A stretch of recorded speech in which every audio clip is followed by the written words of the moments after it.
We just need to ready our team for the World Cup. We just want to give opportunity for our youngsters. I think when the time is come and they also know their role in what's coming in future for World Cup. तो पाकिस्तान का ये series हारना मेरे लिए कोई surprising बात नहीं है। आपने ये सीरीज हारनी थी, बल्कि मैं सरप्राइज तब होता जब आप ये सीरीज जीत जाते। मैच हारने के बाद शहीन शाह अफरीदी ने इंटरव्यू में कहा है कि भाई ये हमारे लिए अच्छी सीरीज रही है। भाई कोई इनको सिखा दे कि हारने के बाद ये नहीं बोलना होता है कि हमारे लिए अच्छी सीरीज रही है। भाई अगर अच्छी सीरीज रहती तो भाई तुम लोग जीतना चाहते। तीसरा ओडीआई हम हार गए और हम सीरीज हार गए, लेकिन रमजान में तो हमारी टीम बांग्लादेश से भी सीरीज हार गई, तो अब क्या करें? कभी मुझे तो याद नहीं पड़ता कि कभी पाकिस्तान ने अब बड़े आराम से कोई सीरीज जीती हो। हार तो हम रहे हैं, इस दफा उन्होंने आपको स्पिन विकेटें नहीं दी, इस दफा उन्होंने बाउंसी विकेटें दे दी। ये होती है स्मार्टनेस, और आपको उन्होंने डिसीव किया। आप कुछ और सोच के गए थे, उन्होंने कर कुछ और दिया। हमारे बैट्समैनों के आज आप रन निकाल के देखना, सारे थर्डमैन थे।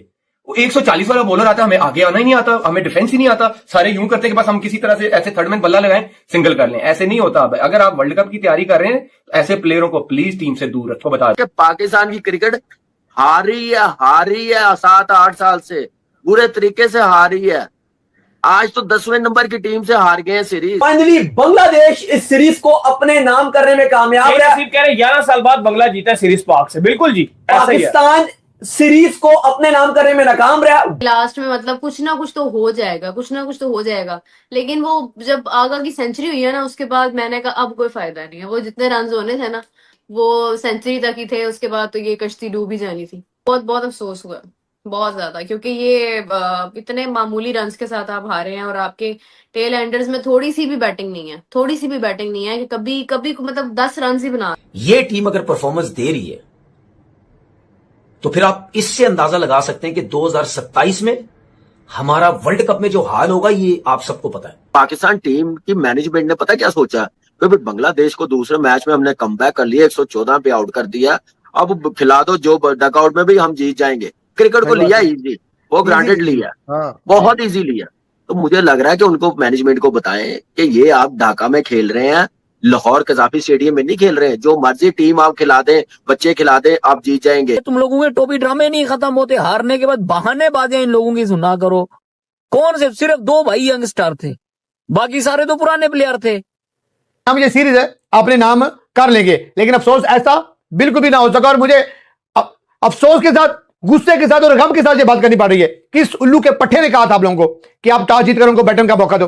आप लोगों को नहीं पता, जब भी आप स्कोर चेंज करने की तरफ जाते हो आप ऐसे आउट होते हो जिस तरह मतलब आपका कोई मकसद नहीं होता विकेट के ऊपर जाने के लिए। एक बंदा जाता है तो दूसरा आउट हो जाता है। आज आगा 106 स्कोर निकाल दिया जाए तो पूरी की पूरी हमारी टॉप ऑर्डर जो है ना वो फ्लॉप हुई है। और हमने वो जो क्या कहते हैं कि हमने ज्यादा से ज्यादा प्लेयरों को मौका देना है, डेब्यू करवाना है। और डेब्यू का रिजल्ट ये हुआ कि आज हम बांग्लादेश से सीरीज हार के आ गए हैं। जो हालत हो गई है ना, स्टार बनता है बड़ी टीमों के सामने परफॉर्म करके। यहाँ इस टीम मैनेजमेंट को ना 3 मैचेस की सीरीज में 30 लड़के भी भेज देना, 30 के ला दे।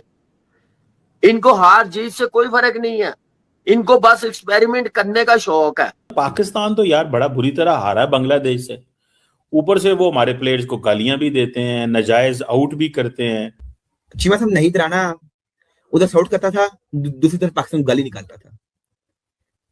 तस्कीन अहमद आउट करता था, फिर ऐसे करके जी ये आगे पीछे गाली निकाल के चलो बाहर।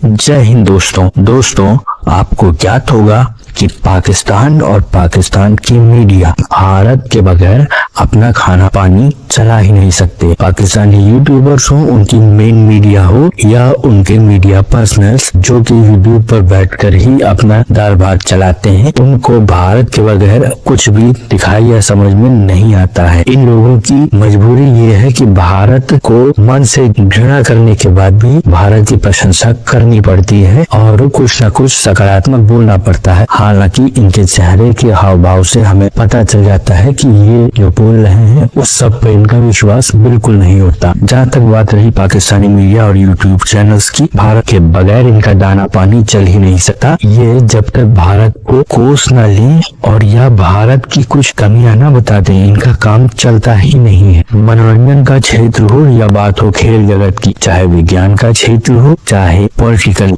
या फिर युद्ध क्षेत्र, भारत से मुकाबला करना और अपने आप को किसी न किसी तरीके से भारत से बढ़कर दिखाना, लेकिन इस प्रयास में अपना ही पप्पू करवा लेना पाकिस्तानी मीडिया का प्रिय शगल रहा है। इसी के साथ साथ मित्रों, ये चाहे ना चाहे इनको ये मानना भी पड़ता है समय समय पर कि भारत श्रेष्ठ है और भारत आगे बढ़ रहा है, और यही बात है कि भारत की तारीफ के बगैर इनसे रहा भी नहीं जाता। पर क्या करें, मन में जो घृणा है वो छिपाए भी नहीं सकती। अगर आपको हमारा काम पसंद आता है मित्रों, तो इस वीडियो को लाइक जरूर कीजिएगा, साथ ही साथ शेयर करना न भूलें। और अगर आपको हमारा चैनल पसंद आता है मित्रों, तो हमारे चैनल को सब्सक्राइब जरूर करें, साथ ही बेल आइकन को दबा दें ताकि आपको आगे आने वाली वीडियोस का नोटिफिकेशन मिलता रहे। आपका बहुत बहुत धन्यवाद।